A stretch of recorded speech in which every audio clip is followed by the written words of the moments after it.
This opportunity to update Canadians on developments in our trade negotiations with the United States. I'm going to go through why we're walking away from a bad deal and what comes next. Pendant une bonne partie de notre histoire, les Canadiens et les Canadiens ont pu compter sur des vents commerciaux favorables.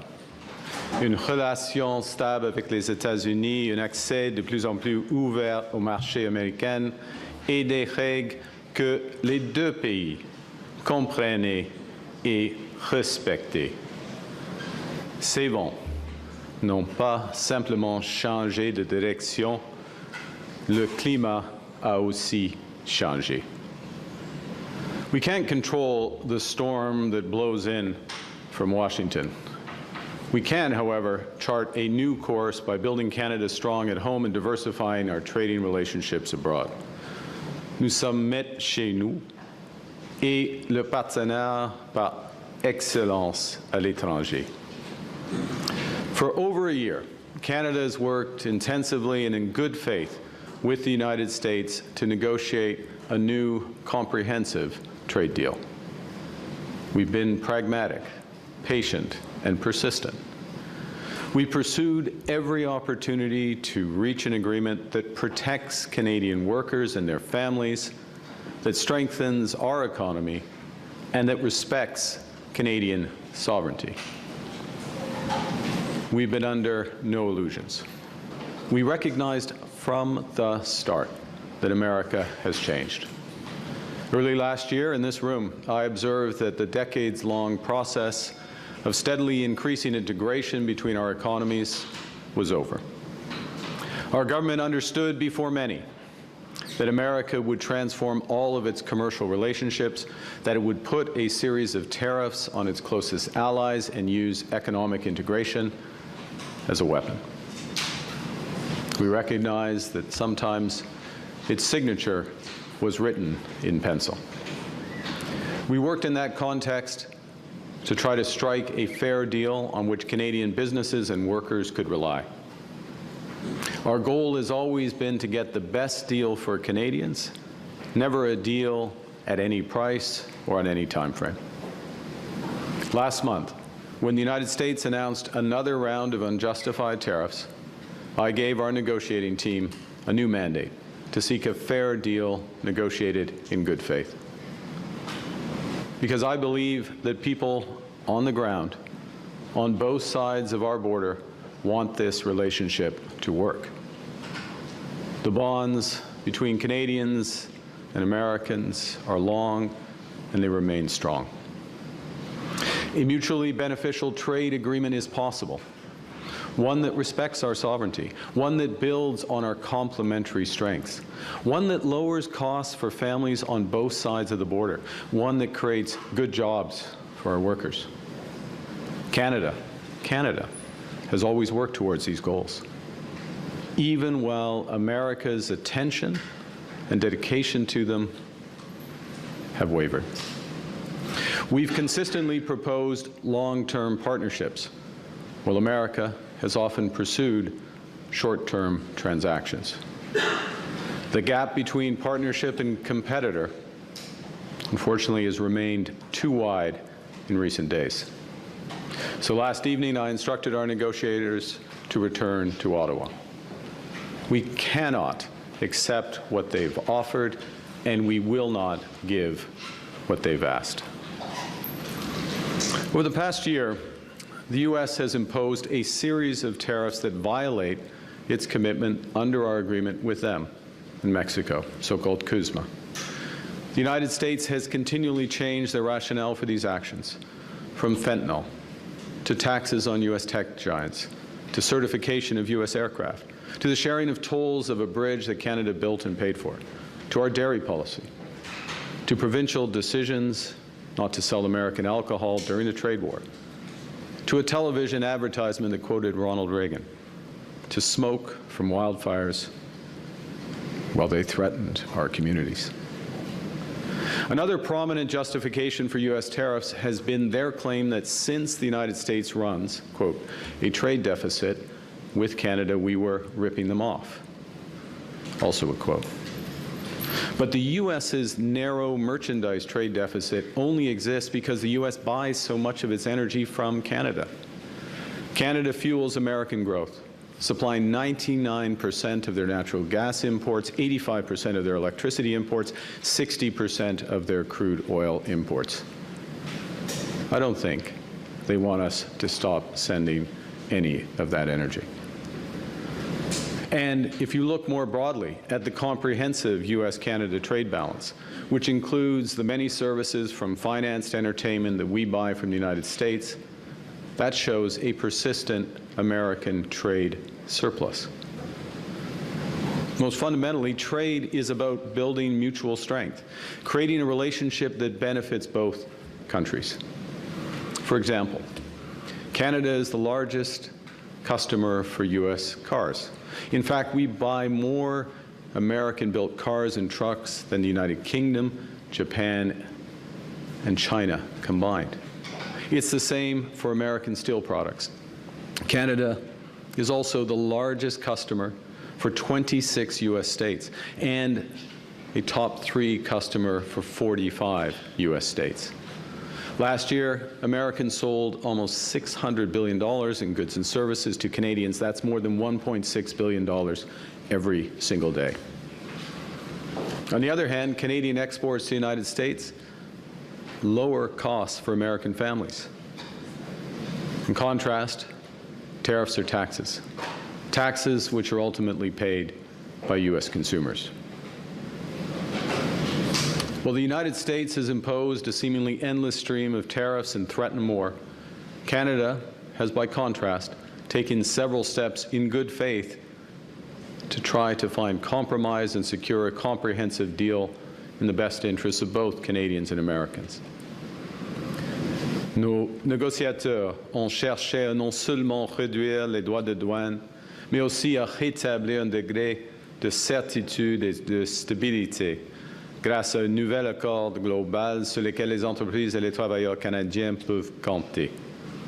Ce qui m'amène aux dernières négociations. Last month, the U.S. announced that effective August 19th, it would impose 50% tariffs on a series of industries ranging from hockey equipment to clothing, cement, and beer. The only advantage of this latest threat was that it was a catalyst for more intensive negotiations. Our objectives in these latest talks have been to preserve tariff-free access to the U.S. for the vast majority of Canadian businesses. Secondly, to provide greater stability to our trade relationship. Thirdly, to significantly reduce U.S. tariffs on our key strategic industries so that Canadian businesses in these sectors would have the best access of any in the world. Fourth, protect our small and medium-sized businesses, including by removing the imminent threat of those new tariffs. And fifth, fundamentally, maintain Canada's flexibility, independence, and sovereignty so we can keep building the country Canadians want. Canada has made offers to secure a fair, comprehensive deal that would be in the best interests of Canadians.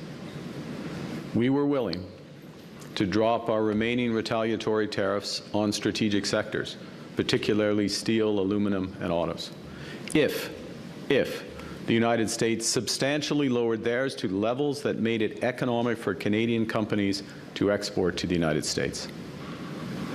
In exchange for a fair deal, we would encourage our provinces to return U.S. alcohol to the shelves. And we would take administrative measures to protect supply management without changing the system itself, the U.S. quotas, or the tariffs that would apply. There were some things we wouldn't do. We were not prepared to compromise Canada's sovereignty or to undermine our key industries. Nous n'étions pas prêts à faire de compromis sur notre souveraineté, la protection de la langue française et notre culture. Pour nos collègues américains, soyons clairs, pour mon gouvernement et pour le Canada, ces questions n'ont jamais été sur la table, même si les États-Unis ont essayé jusqu'à la dernière minute. Now, in recent weeks, there had been important progress made towards a possible agreement, an agreement that would have reinforced Canada's position as having the best deal in the world with the United States, including by securing the best terms for each of our most important strategic sectors and by providing greater certainty about our future trading relationship.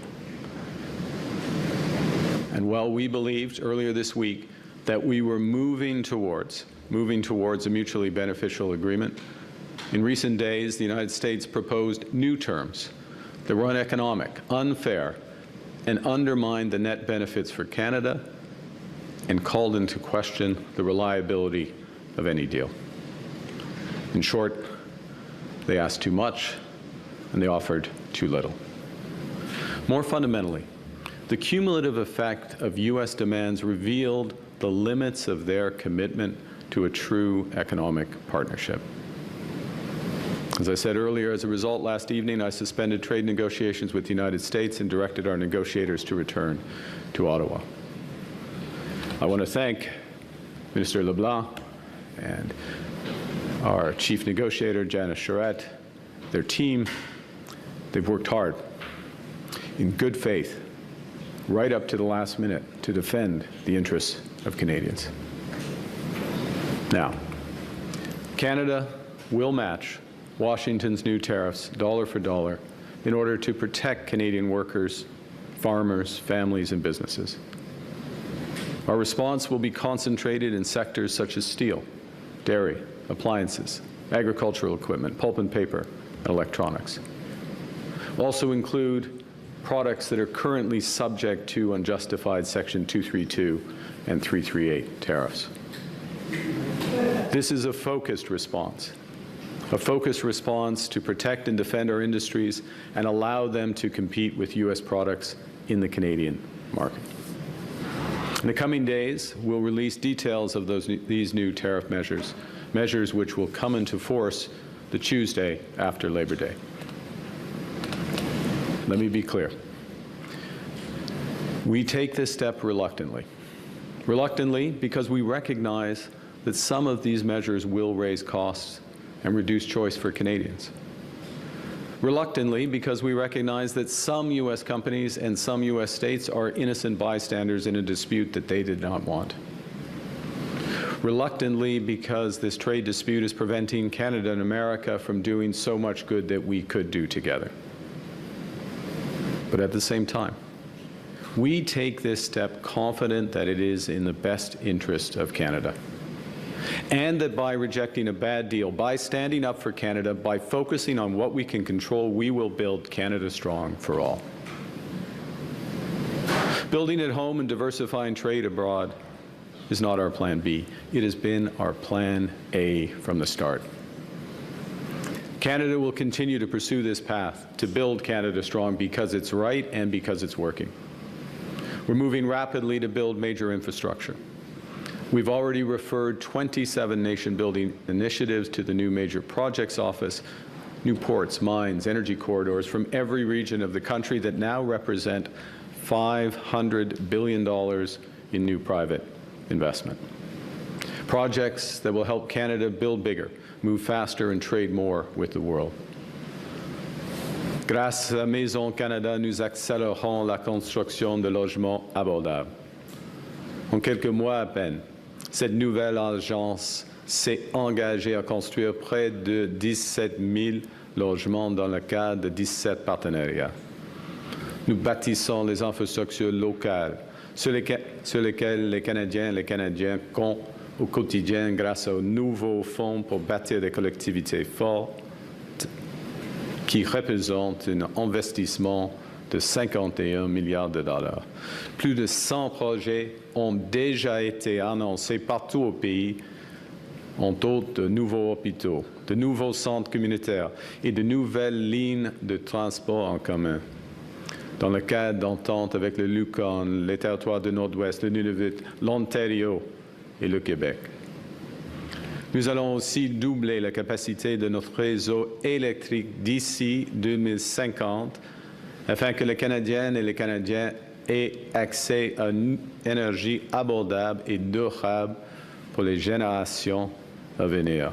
Parce que maîtriser notre énergie, c'est maîtriser notre destin.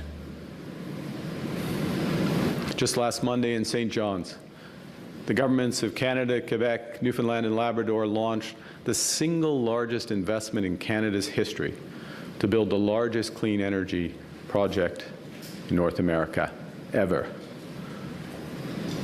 Une deuxième Bay James. It will produce enough clean electricity to power every single vehicle in Canada.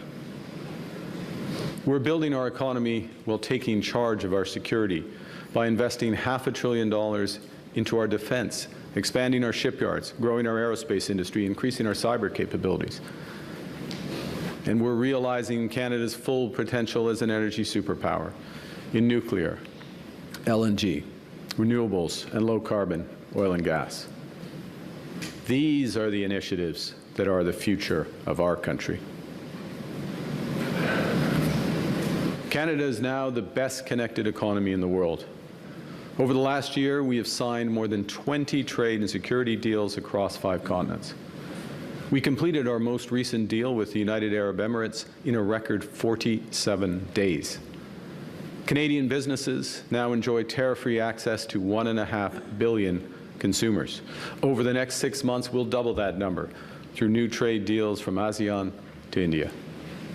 Cet automne, nous allons entamer les discussions avec l'Union européenne, la deuxième économie en importance dans le monde, pour approfondir et renforcer notre partenariat en matière de sécurité et d'économie. Canada is building such unparalleled market access because we're trusted, because we're reliable, and because we have what the world wants. That's why the world is coming to our door. In just 3 weeks, we'll host the first Canadian Investment Summit in Toronto.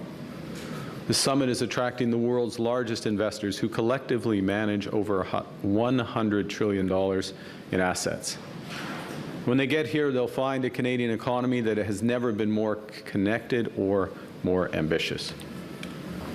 Nous réduisons les impôts, nous éliminons les obstacles et nous accélérons la transformation de notre économie. Nous avons ramené le taux d'imposition sur les investissements des entreprises à seulement 13%, soit 4,5 points de pourcentage de moins qu'aux États-Unis et environ la moitié de la moyenne du G7. Nous accélérons les processus d'approbation et nous les rendons plus prévisibles, tout en investissant avec le secteur privé. Nous bâtissons une économie canadienne unifiée. Au cours de la dernière année, nous avons éliminé tous les obstacles fédéraux au commerce intérieur. Nous avons assoupli les conditions pour que les travailleurs canadiens puissent mettre leurs compétences à profit partout au pays. Nous travaillons aussi avec les provinces et les territoires pour éliminer les obstacles qui ont divisé notre économie pendant des générations. Nous prenons des mesures pour que les Canadiens et les Canadiennes puissent acheter canadien, embaucher les travailleurs canadiens et bâtir avec des matériaux canadiens plus facilement. This fall, in Budget 2026, we will go further to make Canada even more competitive and attractive for businesses and strategic investors to build, invest, and grow. The new U.S. tariffs are designed to hurt us and divide us. They're a miscalculation. They're a miscalculation because Canadians will always take care of each other. We know we're stronger together. In the last year and a half, Canadians have met this moment with resolve, with purpose, with strength. In many ways, vacationing in national parks, buying Canadian products, choosing Canadian, small acts of solidarity, repeated millions of times that make a statement. We're masters of our destiny. This government is matching that spirit with $25 billion to protect Canadian workers and businesses hurt by American tariffs. We're helping small and medium-sized businesses respond by investing in equipment, in productivity, and supply chain resilience. And we're financing large companies to keep large employers operating and to retain their workers. We're helping those hardest-hit industries retool and pivot to those new international markets. And we are being our own best customer. We have the right plan to build Canada strong. We're on track, and it's working. At the same time, we recognize that some of the biggest payoffs of this plan, of this transformation, will take time. And that's why we're also focused on giving Canadians a boost today and a bridge to that better tomorrow. So we've cut taxes on incomes, on housing, and on gas. We've introduced the Canada Groceries and Essential Benefits, up to $1,890 per family, helping 12 million Canadians get ahead.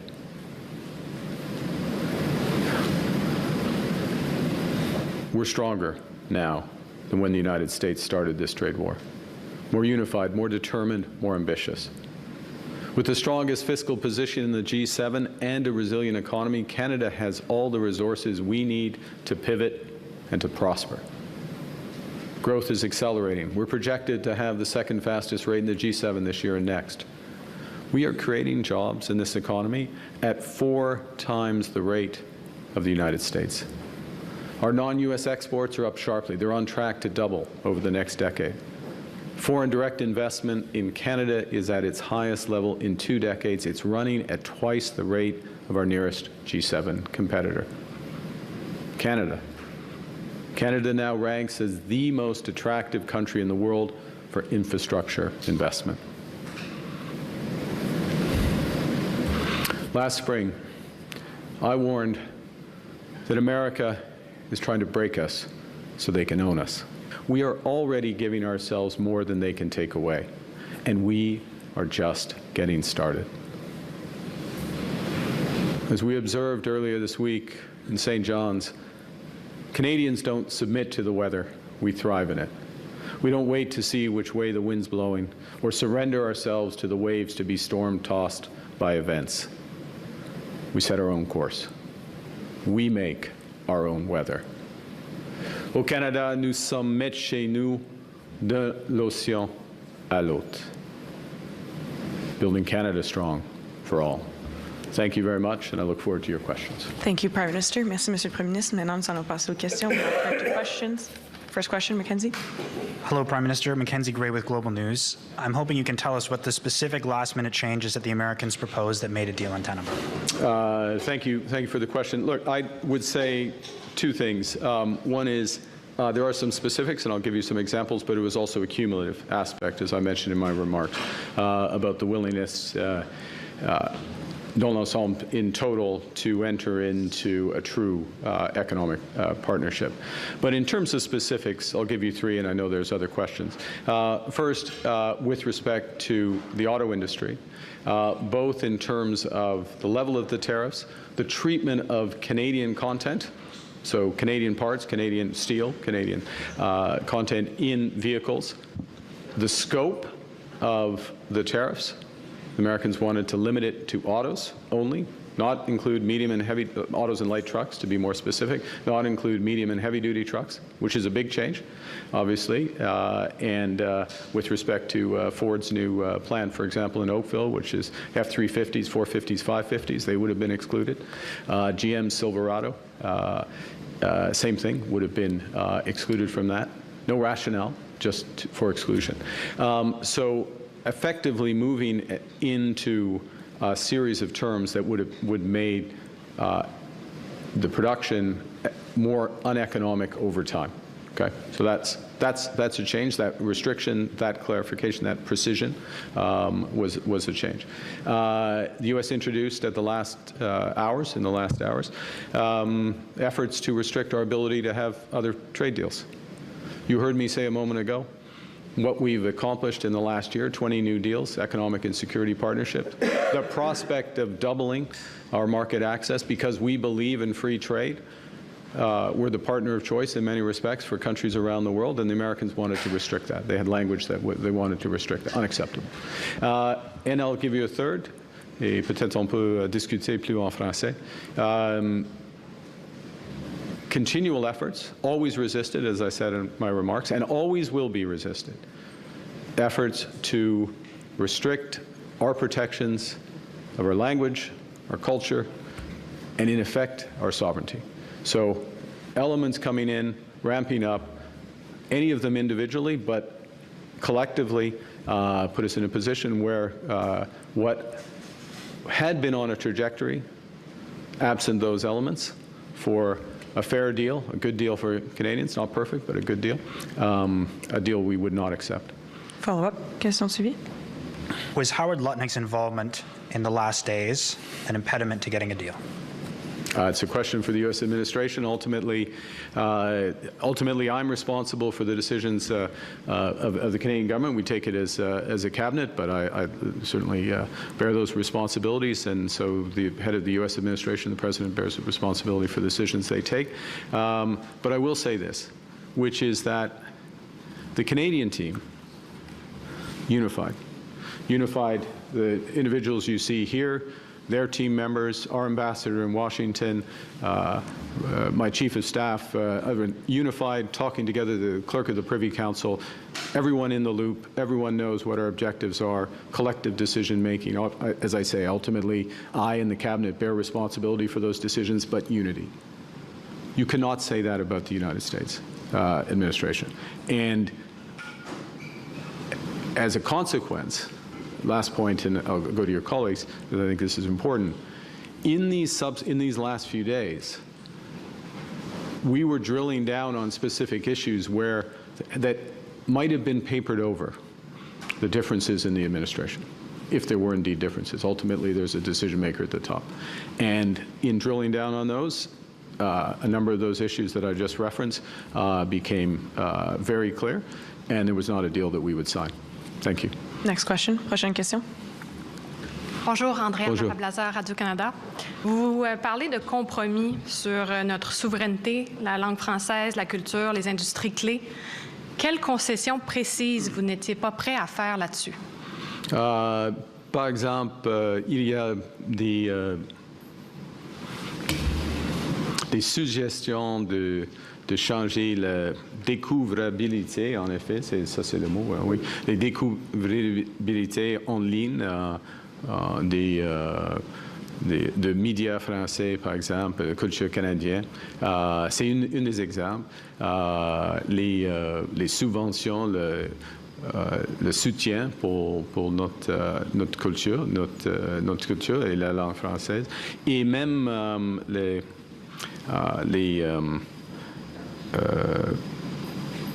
renseignements qui sont sur les produits canadiens. Alors, il y en a plusieurs exemples, et jamais acceptable, inacceptable au début, à la fin. Mais les Américains essaient, et on dit non. Et c'est simple. Au fond, c'est simple. Jamais sur la table pour le Canada, mon gouvernement, et les Canadiens et les Canadiennes. Question suivie. Follow-up. Qu'est-ce que cette nouvelle escalade dans la relation commerciale avec les États-Unis signifie pour la révision de la COME? C'est pas de bonnes nouvelles, évidemment. Mais maintenant,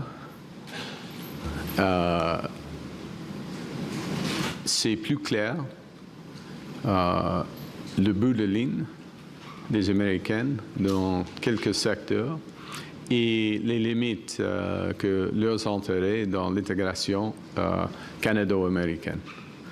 On n'a plus de perspective à cause de ces négociations. Prochaine question. Next question. CP. Good morning, Prime Minister. Morning. David Baxter with the Canadian Press. There's a lot of people watching this right now who are rightfully worried about losing their jobs, losing their businesses in this trade war. Yep. What's your message to those people who are worried about becoming collateral damage? Well, yeah, thank you, David. A couple of things. First, the people in these industries, particularly the industries that are being hit today by these 50% tariffs, many of them are small, medium-sized businesses. They're in a wide range of industries, spread across the country, concentrated Ontario, Quebec, British Columbia, by and large. That's not exclusive, but it's that. And they have very much been top of mind. Top of mind, it's one of the reasons why we work so hard and stretch so far to try to get a deal. Now, but not a deal at any price, not a deal on any timetable. So a couple messages for those people. The first is we're going to hit back. Okay, we're going to hit back, and we are going to provide tariff protection where we can, where it's relevant for some of those industries. Steel steel products and others is in some cases an example of that. We're going to provide full tariff protection there to prevent Americans businesses coming in and taking business. So that provides some. But more fundamentally, we will provide support, and we will do whatever it takes to support these businesses. We'll be releasing details of this early next week alongside our tariff actions to support these businesses. And we will support these businesses for as long as it takes. In other words, beyond the life of this U.S. administration. Okay, so there's various mechanisms that we've worked up. We'll give all the details in a few days, but think of working through our regional development agencies, also working through the Business Development Bank of Canada, and those will be the focal points for a limited number of easy-to-use but very effective programs that are going to help these businesses work through this period, pivot as necessary, because part of what we're seeing is what the potential future limits are to the American market. Follow-up. Next question suivie. And in the last couple of days, we heard some pushback from some of the premiers, such as Wab Kinew. Susan Holt said she was reluctant to put liquor back on the shelves. Quebec's Christine Frechette was saying she hadn't made up her mind on what Quebec's response was going to be yet. And Doug Ford was uncharacteristically silent, but he did send you a letter outlining his red lines last Monday. Just did any pushback from the premiers play a factor in the decision to end talks with the U.S.? Thanks for the question. First, let me say a couple things. I mean, the short answer is no. So just to give you that perspective. But, and this is an important but, the dialogue with the premiers in the last few days, over the course of the last 18 months, and the partnership that we've established with the premiers is crucial, fundamentally important. The essence of our first minister's discussion 2 days ago, we're going to have another one this afternoon, but the essence of our first minister's discussion 2 days ago was that it's our judgment, as we told Canadians, that we were on a path to a potential deal that would give Canada not just the best deal overall, but the best deal in all of our strategic sectors, that the price for that deal, in our judgment, was worth paying. We still had to come back to the premiers with the exact specifics, so it's entirely reasonable for Premier Frechette or a premier to say, well, I want to see everything before I make that determination. But that our judgment was going to be that it's going to be worth to take steps, a couple of steps that provinces needed to do in order to get the overall deal. I'll go back to Mr. Baxter's question, not least because of the potential impact that we will now be fighting against on these small, medium-sized businesses here. Okay, so that was the discussion. I would, as chair of that meeting, there was a consensus that that's what we would do, subject to finishing the negotiation. Now, they didn't have to make that determination Wednesday, I guess it was, when we spoke, yeah, because we hadn't finalized all the terms of the deal. We were still negotiating the deal. And as it turns out, as I've just described, that the Americans changed a number of those terms, introduced new elements, made it uneconomic. And so we're not asking the premiers to do anything today except work together to support our businesses and build the country strong. And I'll underscore that last point, which, and I said this on Monday in St. John's, for the future of the country, the Churchill Agreement, Quebec and Newfoundland and Labrador, supported by the federal government, That agreement and those initiatives are the most important initiatives for the future of our country. As important as trade is with the U.S. and as dramatic as the issues are and the response that we have to give in certain industries, what we're doing ourselves, premiers, the federal government, truly Canadians, is far, far more important. It dominates. Thank you. Next question. Prochaine question. Good morning, Prime Minister. Mike Blanchfield, Politico Canada. You've outlined a few things that the Americans asked for that were unacceptable to Canada. Did they ask about critical minerals, given that their importance, their requirement for it, and how did that play out in what happened at the last? Well, thank you for the question. Look, the critical minerals, other aspects of energy, but let's focus in on your question, critical minerals. There is a real opportunity for cooperation between Canada and the United States in critical minerals, just as there is cooperation between Canada and other G7 countries, like-minded countries, on critical minerals. We are demonstrating that cooperation right now. Over the course of the last 12 months, we've signed 50 deals, or it's on the order of $50 billion worth of transactions in critical minerals, stockpiling, other forms. And having the U.S. as part of that process and merging some of the processes that the U.S. have, they have a tariff initiative that they've worked on. We have the G7 action plan, which we launched in Kananaskis. Bringing those together makes sense, good opportunity, kind of thing you do as part of a trade deal. One of the reasons to do a trade deal with Canada. So yes, makes sense. Now, in the context of the U.S. putting 50% tariffs on a bunch of our business, trying to influence our cultural support and language protections, not agreeing to sensible economic terms for our core industry in autos, we've got a lot of demand for critical minerals, so there's less opportunity to cooperate with the United States. That is something that is a missed opportunity as a consequence of what's happened. But we didn't cause it to happen. Did they ask for exclusive access to our critical minerals? We would never give exclusive access. And did Canada do anything at the last minute that could have triggered this? Did you make any asks or offers? No, no. There's a short answer. From our perspective, we clarified what was on offer, and we're continually disappointed by the answers. Next question. Prochaine question. Good morning, Greg Quinn, Market News. Your midnight statement mentioned part of the breakdown was the reliability of any deal. What do you say to other global business and what do you say to other business and government leaders around the world who can wonder if the U.S. can be trusted from here? If Donald Trump can't execute the art of the deal with friendly Canada, who can you do business with? Yeah, I mean, if you execute a deal, you have to stand by that deal. And Canada stands by our agreements. We've stood by the term. I mean, we're only responding in the context of a series of unjustified tariffs that have been put in place, unjustified under the. We have a deal with the Americans. I mean, that's the thing. We have a deal with the Americans. It's called CUSMA. We have side letters that clarify behavior in steel, in aluminum, in autos. All of those are being violated day in, day out. They act as if, we have a deal. Okay, what message does that send? On the other side of the ledger, you have a country, Canada, that has a series of trade deals around the world that's expanding rapidly, that will continue to expand because we're trusted, because we're reliable, because we have things like critical minerals, many other aspects that the world wants. And so we're going to continue to pursue that. And one thing that we certainly were not going to accept was any restriction on our ability to execute those deals. Follow-up. Secondly, was part of your calculation around declining U.S. bargaining power? I'm thinking of President Trump's polling numbers versus yours. I'm thinking of already elevated inflation that American consumers are facing, and also, recent instability in the U.S. bond market.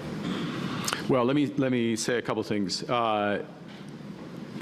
No, in terms what we're focused on, as you know, is building Canada strong. It's putting Canada in a better position for Canadians, for all Canadians. Now, it happens to be the case that we are stronger and we're in a better position than we were 18 months ago, because we've recognized right from the start that we needed to focus on building at home, we needed to diversify abroad. Both of those have longer payoffs, but we're already starting to see some of the benefits of that.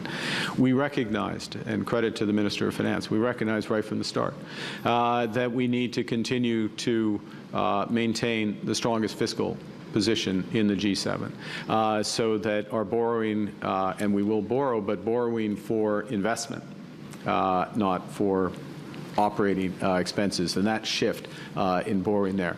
And let me make this point, because the last part of your question, you know this well, that we are entering a phase where fiscal strength, discipline, focus is going to be very important. It's going to be scrutinized. I mean, it doesn't, I will say to Canadians at home, like as someone who's been in and around financial markets for a long period of time, what I'm about to say doesn't make sense, but it's the way the world works, is that markets sometimes ignore these fundamentals, and then all of a sudden they focus on them. And when they focus on them, if you don't have your house in order, it's too late. We have our house in order, and we're getting stronger. So.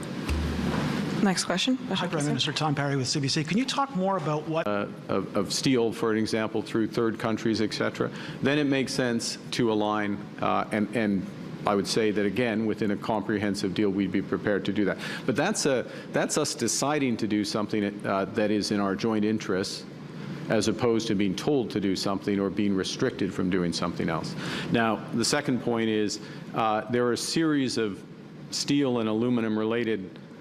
By the way, if you do that, though, you should have an integrated market. In other words, the tariff level that you apply from Canada into the United States, because America wants to tariff everybody on everything, but the tariff level you apply should be clearly the lowest. It shouldn't be the same as other people. It should clearly be the lowest because you have this added market protection. That's part of the negotiation. We weren't satisfied. Ultimately, we're on steel, aluminum, and related products, so-called derivative products. Think HVAC systems, nuts and bolts, anything that's Bombardier products, Bombardier recreational products. There wasn't enough movement. Then there's a separate issue, and I'll just stop with a sentence here, which was language which suggested restrictions in terms of our ability to execute trade deals, which would always be unacceptable to this government. Follow up. what do you think their goal was there? What were they trying to do? And if I could just, a second part, what were they asking on culture? You can ask the first, not double follow-up. Since you asked, could you ask? I'm going to say no, you can't ask 3 questions. Look, sorry, now I've forgotten the first part of your question. What was it in trying to get us gain more control over our trade policy? Oh, why are they trying to do it? It's a power play. It's a power play, becomes a question of sovereignty. Look, let's take a big step back. And this is what is unfortunate about the situation we're in. We're here for the right reason, but it's unfortunate. Canada, America, and our G7 partners, we think about a lot of issues the same way. We're concerned about excess capacity in non-market economies. We care deeply about forced labor, child labor. We want it, and I'll take that second example, where absolutely, do we want to cooperate? Do we want to share information? We want to align our approaches and our implementation of those approaches, and was that potentially part of this deal? Absolutely. There's a host of other things where absolutely we want to work together, but when it moves into restrictions and using Canada effectively as more leverage for America, clearly, Canadians wouldn't accept that. We're a proud, independent country. We've got the right values. We'll make our decisions about who we want to trade with and how, and including on how we work with the United States and other partners. Thank you. Il y a un seul follow-up. We'll have time for one last question. Oui. Dernière question, Chris. Oui. Good morning, Prime Minister. Christopher Nardi from the National Post. The government to date seems, at least publicly, to have been very reluctant to wield critical minerals and energy as a weapon as part of this trade war. Is that going to change now? Are those on the table? we have a range of other options to protect our industry. You know, first and foremost, what are we looking to do with our counter tariffs? It's to protect industries that are disadvantaged by the American trade action. So we start with that, and then we think about matching in ways that have the least negative impact on Canadians. We don't like doing these, but in this environment, it makes sense. One of the things that's happening, I'm going to answer your question this way. One of the things that has happened over the course of the last 12, 18 months is that we have considerably ramped up development of critical minerals. Without a doubt, I can't put a precise number on it, but much less of that development has been related to the United States than it would have been if we were not having these trade issues. It is clear to Canadians the value of diversifying our partnerships. And it's clear to Canadians that, I'll say something, it's clear to Canadians that a pipeline to Asia that exports oil to Asia, or an LNG facility that exports LNG to Asia, is more valuable than just the dollar value because it helps diversify our economy, our partnership. It makes us less dependent on the United States, I mean, I'll just state the obvious there. So I'm putting that in. I'm taking your question transparently and turning it to the positive of how we act to build out this, as opposed to pulling relationships that already exist, and restraining them. But, you know, we'll see. Last follow-up, dernière question. Probably double barrel it because it's the last one. But first, do you plan on? I know. I can't now. You squeezing water out of a rock. Tom tried that. It's. Do you plan on reviving certain measures eliminated as what previous concessions, the digital services tax, the U.S. streaming payments for CanCon, for example, those measures? And why does it feel like today Mark Carney is going to war, trade war? The tone. Because we were attacked. Like, you're at war when you get attacked. We got attacked. U.S. put 50%. We waited until the United States decided to actually implement these so-called 338 tariffs. That's fine. We've got the reserves. We got the resilience. We've got the plan. We've got the focus. We will respond. We're going to focus on what we can control. We're going to build. In terms of, let me say this, in terms of measures and tax and others. We are constantly looking at our tax system, how we can make it as fair as possible, shift the burden to those who are most able to pay, and in a way that incentivizes investment and entrepreneurship. Right? We are. All elements of the following: build Canada strong. It's not just like it is the plan, and so we want builders to put money to work in new businesses, in big infrastructure. We want them to put to work in Canada, and that makes it strong in ways for all. Il faut avoir une question en français si je peux. Oui.